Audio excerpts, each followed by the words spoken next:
I decided to do an MBA at Reneo, mostly driven by intellectual curiosity around the business aspect of the industry I was working in, which is life sciences and pharmaceutical development.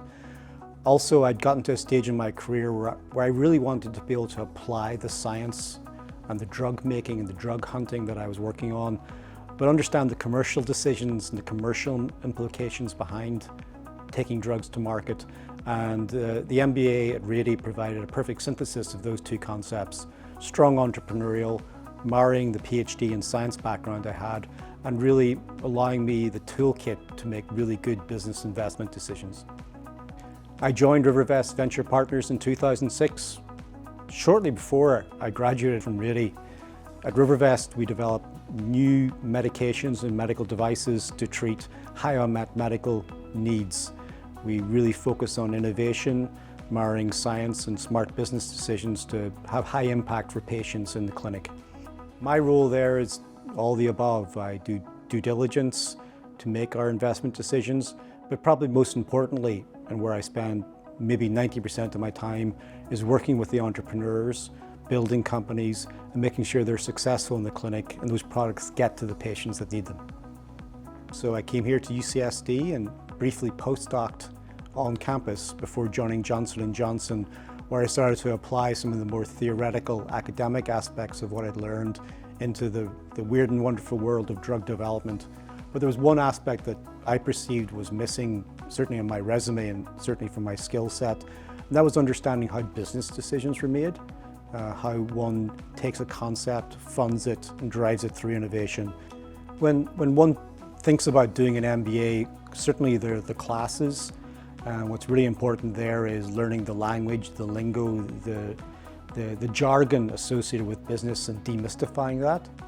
If it works on average, but showing, and you're showing, a 17% change is clearly important. But if you could show a 50% change in a niche, all of a sudden you don't need stats, you really need, it's black and white. Outside of the class was actually probably more important, the connections you make, the learnings you have from your classmates and from the professors.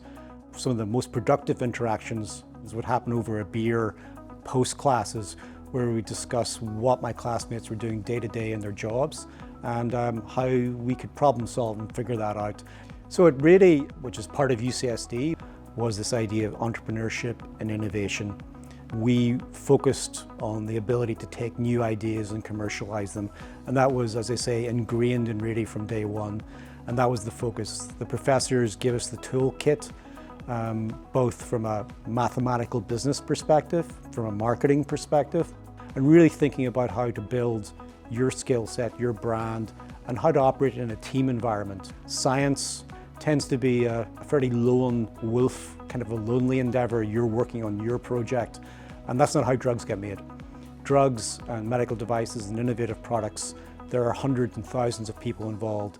And the ability to build a good team, work productively with a good team, deploy the capital in that team to solve the big problems quickly, that's what I took away from Reneo. The Reneo network has been important for my career development here in San Diego. The San Diego environment has a really large cohort of people who've been through the Reneo, and we always look out for it on a CV because we know the rigor that the graduates from the MBA program bring, and they will be good employees. When you start in venture capital and you're looking at a pitch and hearing the team present, the thing you're really focused on is the science. But in reality, with a bit of experience, what you really are looking for in that first pitch is, do I like these people? Do I trust these people? Do I want to work with them for the next 5 years in building a company? Second pitch, we dig more into the science, peel the onion back one layer, and then really focus on, is this drug really treating something with a high unmet medical need? And then finally, can we make money in it? So if we focus, keep the patients front and center, focus on the entrepreneurs, and then finally, if we get those two pieces right, we will do right by the investors in RiverVest, and that's what it's all about.